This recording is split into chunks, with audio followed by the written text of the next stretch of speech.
বন্ধুরা, আমি তাসফিন। আজকে আমি রসায়নের রহস্য থেকে কয়েন উদ্ধারের একটি এক্সপেরিমেন্ট করে দেখাবো। তাই আমাদের লাগবে পানি, মোমবাতি আর একটি কয়েন। তো আমরা এখন পানিটি, বন্ধুরা, আমি আগের থেকে ফুড কালার পানির সাথে মিশিয়ে নিয়েছি। এখন আমরা এই পানিটি এই প্লেটে ঢেলে দেব।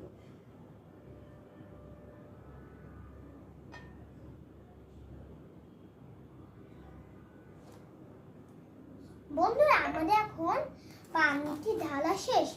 এখন আমরা খুব সাবধানে এই ফুড কালারটি এই প্লেটে বসিয়ে দেব। এখন আমরা খুব সাবধানে এই গ্লাসটা এখানে দিব।